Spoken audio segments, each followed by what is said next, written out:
We can do it. Yes, we can. We can change things throughout the land. But we all must lend a hand. We can do it. Oh, yes, we can. Oh, your neighbor over there.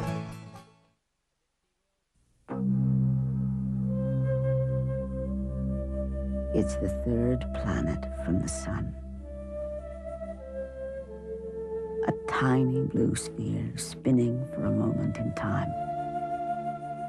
A remarkable place that was kind enough to yield just the right elements to sustain a phenomenon called life. Where each creature is as unique as this world we call home. And a day begins in much the same way for all. Maybe that's when it crosses your mind. In the warmth from a ray of sun, or the kindness of a stranger, it occurs to you how one life touches so many others. And you begin to see how all things are connected, like the blood that unites one family. And you come to realize that mankind did not weave the web of life. We're merely a strand in it. And whatever we do to the web, we do to ourselves on the third planet from the sun.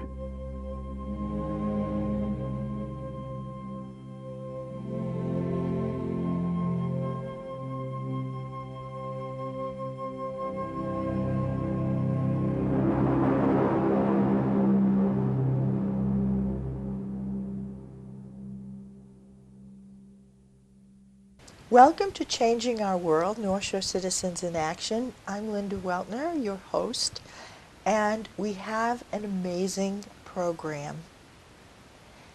It started out with a dream held by indigenous people in Ecuador, and it's going to affect the American dream. So we're going to be talking about changing the world through changing the way our mind works.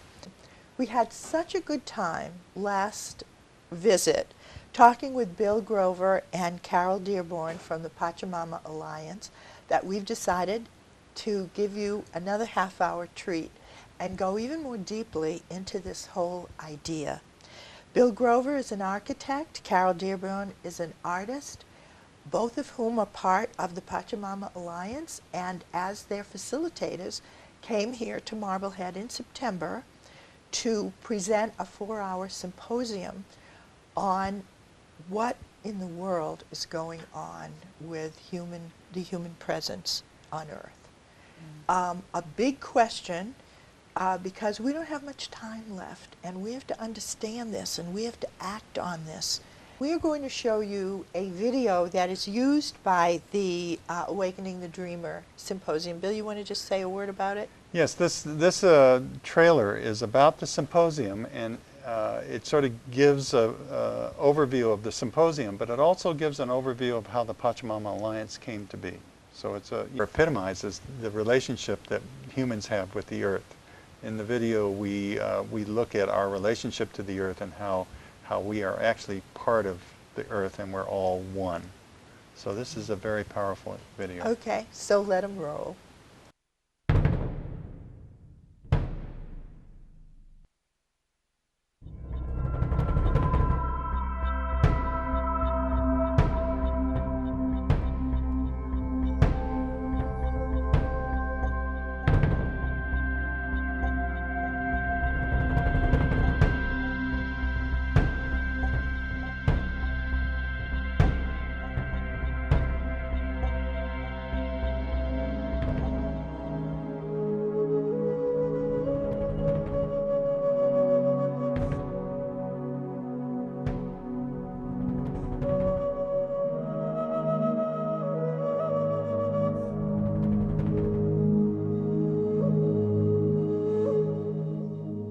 These are the questions that must be answered as humanity faces environmental degradation, increasing social injustice, and a gnawing sense of dissatisfaction with the world we are creating. What will it take for us to create a world that is environmentally sustainable, spiritually fulfilling, and socially just? Now there is a powerful experience that addresses this question. This is the purpose of the Awakening the Dreamer, Changing the Dream Symposium. And the goal of this symposium is that by the end, you see this as an achievable possibility. And you see that environmental sustainability, spiritual fulfillment, and social justice, rather than being three separate issues, are actually three interrelated facets of one profoundly interconnected whole. The symposium was created by the Pachamama Alliance, a working partnership between people of the modern world and the Achuar, an indigenous group in the rainforests of Ecuador. They told us that if we really wanted to protect their lands permanently, we would need to go to work in our part of the world. And as they put it, we would need to change the dream of the North, the dream of the modern world. A dream rooted in consumption and acquisition, without any regard to the consequences to the natural world or even our own future. Out of our work with them, we came to see that we in the modern world truly are in some kind of a trance, living in a dream that's threatening to destroy not only the rainforest and their way of life, but the health and well-being of our entire planet. Awakening the Dreamer, Changing the Dream is a live, interactive experience that is offered in hundreds of venues across North America, Europe, Australia, and around the world. The symposium takes participants on a journey, and the first step is confronting the reality of our current global crisis. We're in a real dangerous moment in history. Virtually every natural habitat across the planet is being degraded. And by 2007, humanity used about 30% more than what nature can renew. So we have been in global overshoot. The scientists around the world have come together to tell us that climate change is actually happening at a much faster rate than they had first anticipated. We are in the midst of a mass extinction, but the news has not reached the general public. We have a society that believes that we have throwaway resources, throwaway species, and throwaway people.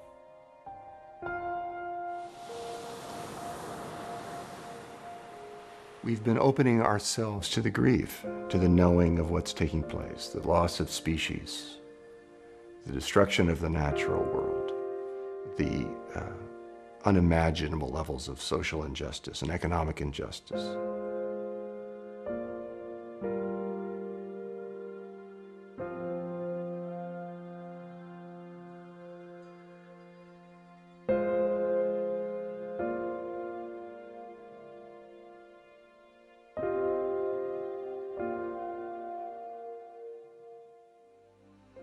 The journey continues, offering empowering new insights in how we came to be where we are.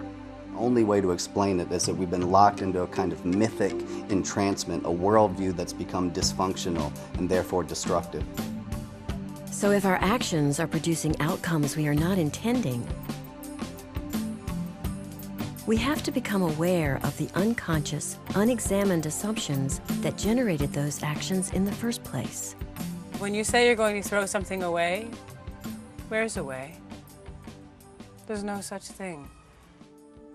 A new cultural story is emerging at this time in history, and it's a story that says we are not separate, but rather we are profoundly connected at both the macro and micro level. As the journey moves to completion, people discover the scope of the new planetary movement for change and begin to envision their personal role in changing the dream. There is another superpower here on Earth that is an unnamed movement. It is far different and bigger and more unique than anything we have ever seen. Every single one of us can do something to make a difference. The real heart of the symposium comes in the moments of self-reflection, shared feelings and ideas, and group interactions. Participants move through emotions that seemed unconfrontable, gain insights into once comfortable assumptions, and together move into hope, inspiration, vision, and action. A few short hours, a world that I thought was a complete mess that I could do nothing about, I now see as ripe with opportunities where I can actually make a difference. The symposium is made freely available to organizations, communities, and churches to serve their members and to enhance the group's capacity to make a difference in the world. Our intent is to train thousands of people who will deliver it to millions and form alliances with hundreds of organizations to get it out as widely as we possibly can. Our purpose is to ignite a global conversation that makes this new dream a reality. If you are ready to be disturbed, inspired, and moved to action, join the worldwide conversation to awaken the dreamer and change the dream.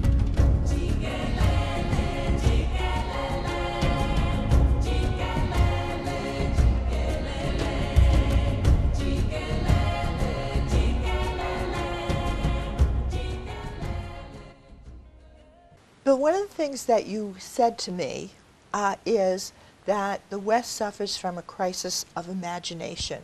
What do you mean by that? Well, I think it's a problem with the modern world that there is a paradigm in which we operate from, and our imagination is constantly bracketed in that paradigm.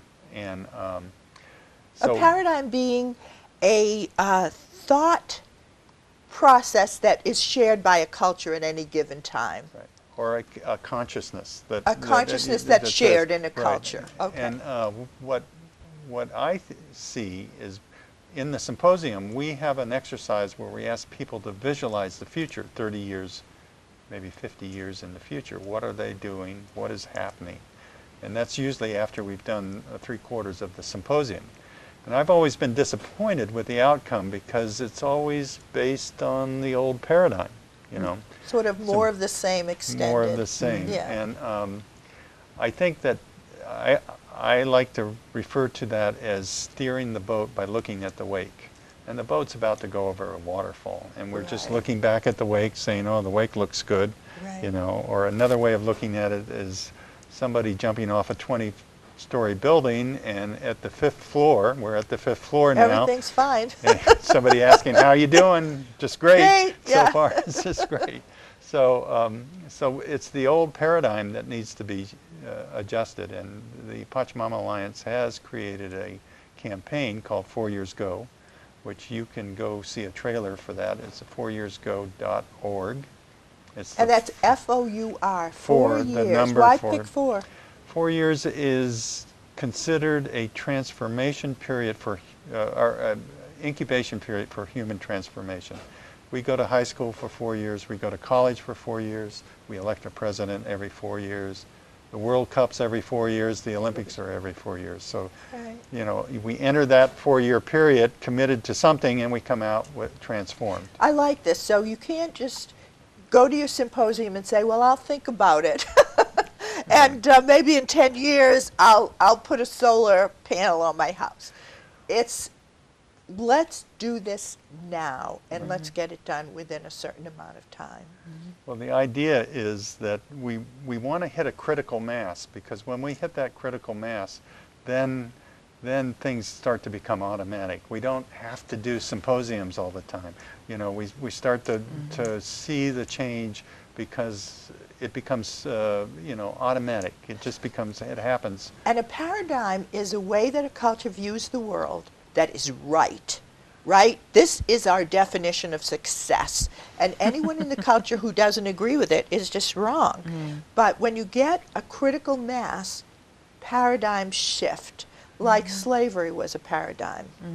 Nobody questioned it for the longest time until a majority of the culture somehow. And so you're trying to bring about that kind of shift to recognize we are not separate from nature, correct? Yes, and we're getting the help from some very big corporations now. We have an advertising campaign by Wyden and Kennedy, the largest advertising agency in the world that did Nike's Just Do It. They've volunteered their time to launch this 4 Years Go campaign. And it's a very powerful trailer that they've created. It's almost like an ad.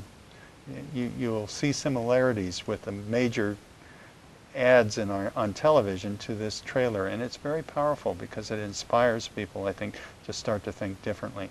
And one of the founders of the Pachamama Institute was a CEO, and the other was a big fundraiser. So these are not dreamers, although, of course, as we talked in the last session, we're all caught up in our dream trance or whatever.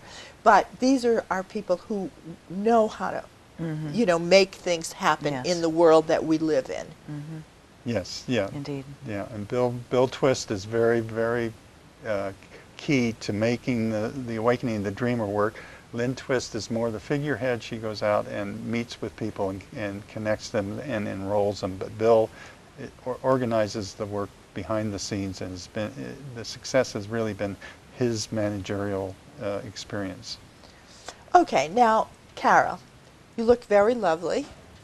Tell me what's wrong with a consumer society.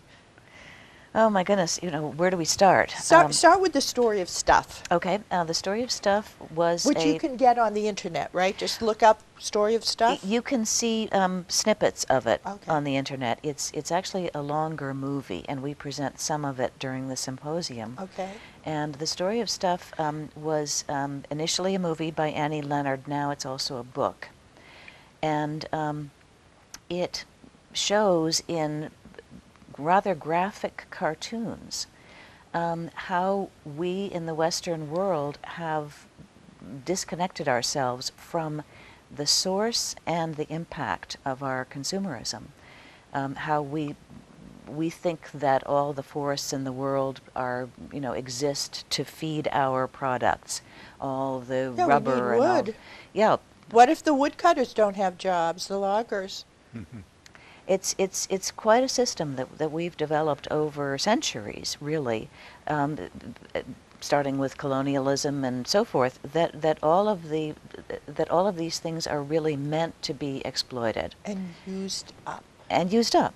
And that when we see something in a store, she uses the example of a little gadget radio thing that only costs $3.99 or something, and it was a eureka moment for her that it couldn't possibly cost $3.99 because the plastic was manufactured in India, and the you know, rubber came from some other country, and then there was all the transoceanic little metal voyage, stuff, and even the rental of the store where the object sat. You know, all of these things don't add up to $3.99. And then she goes into the destruction of third world countries, because, you know, we talked in the last segment about the origins of the Pachamama Alliance, with oil companies going into the Amazon, destroying huge tracts of the Amazon. What is it, a football field a minute or something is being destroyed? The lungs of our planet. But this oil production basically desecrates all of the area around it. And think, I don't wear gold. Gold mining is one of the most vicious and polluting things. They put cyanide into the drinking water. So you put on a gold ring into the groundwater that people drink. You put on a gold ring, it costs you, let's say, $3,000. But in the meantime, there's another cost, which is that the people who live in that area now are being poisoned. Exactly her point. Yeah, and this is just the most wonderful expose of that entire system.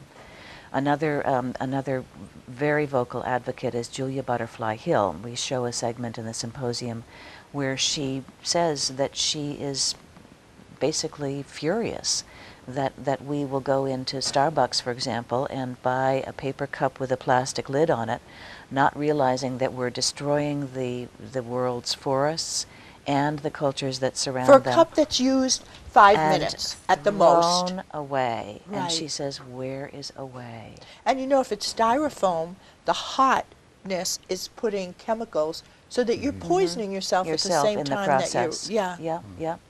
And we just, you know, the urge, I won't use the word greed, but I probably could, the urge to keep having more, and the need to expand our consumer society has gotten the better of us. And this is the consciousness that we need to change. You know, even the word consumer has very evil. Consumer doesn't sound too bad, we're used to it. But to consume means to take every part of it. To use up and destroy. To use up and destroy, to consume something. That's interesting. Our government and all the economic corporations and everything consider us consumers, not citizens anymore. We're no longer considered citizens. We're considered consumers because that's our role. That's our role in this economy and this we're supposed to do it. If we don't do it, we're patriotic to do it. Exactly. That's the paradigm. Exactly. That to be a consumer is to be a good citizen. And also the freedom that we have is the freedom to choose between products. Our other freedoms are a lot more iffy, like if you wanted to choose a candidate for president who wasn't backed by millions and billions of concerned dollars that want, you don't have that choice. Something that aggravates me is I get all these emails from all the groups that I belong to, and they say, vote and take a position against against the people who want to end network neutrality, or who want to kill the polar bears, or whatever the thing is. And I feel like someone else is coming up with these bad ideas, and we're like supposed to send emails like batting at flies. Now, I think your group is more proactive, right? Yes, it is. We look at the concept of taking a stand as opposed to a position. A position has a right and a wrong, or it has a yin and yang. It's, you know, there's an opposite to a position. But when you take a stand for something that's truth, let's say, or that's something that you believe in, that is the right thing to do. It isn't necessarily against anything. Or just reacting. Right. It's not reacting. It's you take a stand and you start to live your life differently. I mean, instead of buying the plastic cup at Starbucks, you take in your container, and you know, hopefully it's a stainless steel, not plastic. Coffee cup or whatever it is that you use over and over and over again, because that's a way to respond to this concept of consuming and throwing away resources and people, you know. So it's when we ask people to take a stand, we ask them to take a stand, and suddenly different options show up for them. Different options. Yeah. Now, one of the things that is part, I think, of the propaganda against the whole movement to quit seeing our prime job as consumers. The propaganda against it is, oh, well, you can read your book by candlelight, you know, in your house while you sit with a blanket wrapped around you and you're saving heat, right? And you have a list here of ideas to practice relationship with the earth, in relationship with others, and in relationship with self. And I'd like to talk about a few of them as alternatives to going to the mall, because we all know that's a recreational activity. I see all these people at the mall, they're dressed terribly. They're having a wonderful time, but certainly going to the mall has not made them look better. Here are some of the ideas. Pay attention to the moon, sun, stars, plants, and animals. I walk my dog at night, and for the first time, I'm fascinated by the stages of the moon and where the planets are. There is a group called Skywatch, I think, that sends you emails about what's happening in the heavens. Can you think of any other? What else can you do beside go to the mall if you have an afternoon free? Well, it's interesting that you bring up the mall, because I think on the plus side that people have become, you know, in their disconnection in modern life, they become lonely. Loneliness, I think, is a huge offshoot of our culture. And in the mall, you're with the other people. They want to see other people. Yeah. So the great thing is that we now have farmers markets, and you know, there's Marblehead has a farmers market, and Salem. We went to the Salem farmers one market. is great. Yep, and Salem at Halloween is an event not to be missed. Right. So you know, I think that we can certainly find positive alternatives to the mall. But you know, we really all are yearning to be reconnected to each other. So I think any movement, you know, be it a church group or anything like that. And Marblehead is famous for its neighborhood groups. Yeah, yeah. So there already are those structures that could be filled in by creating. Well, we have a 4th of July celebration and cocktail parties and things, but creating more shared experiences in our neighborhood organizations. Yep. I'm a member of the Arts Association in Marblehead. Oh, the Arts Association. And we do a tremendous number of things. We did face painting and masks and stuff a week or so ago for Halloween. And you have a wonderful thing along the shore just near the Swampscott border. There's actually a mini Stonehenge that's been constructed to observe the motions of the sun and moon, and that they have celebrations all the time. Religious celebrations are held there. Yep. Here's another thing to fill time that I got from your list, which is plant a garden. And learn to be humble, and you can join a garden group. I got my orchid to rebloom. There's an orchid group. If you develop a passion for anything, you can find other people to share it with. That's right. Right, right. What are some things you've changed in your life as a result of the change in consciousness?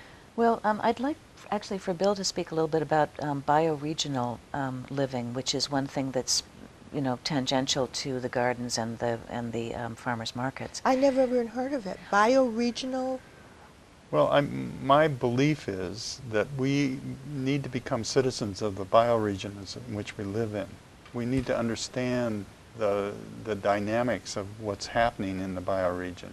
As an architect, I'm very interested in how our buildings impact the bioregion. We haven't really reached that level of consciousness where we really look at the impact of a building on a bioregion. But we need to teach our children their relationship to the bioregion. We can't just, you know, expect that we're going to become citizens of the bioregion. It's going to be a long process. And how are we citizens of the bioregion? In what way?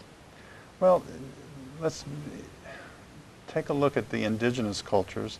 They certainly are citizens of the bioregions. We, in our modern world, we've created geopolitical boundaries that have no relationship to the bioregion in which we live in. Right. But if you look at indigenous cultures, there's the Plains Indians, there's the Mountain Indians, there's coastal Indians.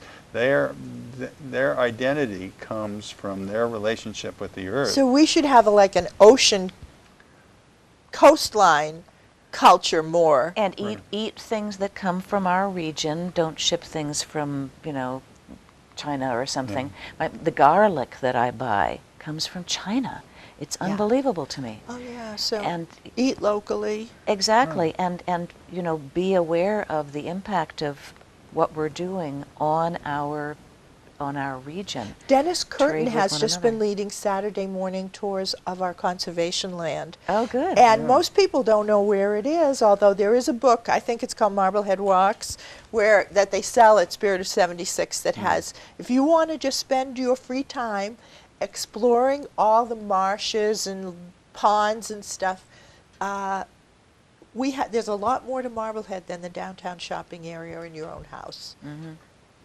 If you'd like to do something new and challenging, if you'd like to see if a transformation of consciousness might bring you deeper pleasures and more fun and a greater social circle, look up Pachamama.org. And I hope to see you at the next Awakening the Dreamer Symposium. Thanks for joining us. 'Cause an idea, its time has come, cannot be stopped by anyone. Plant your seeds in fertile ground. There ain't nothing gonna keep it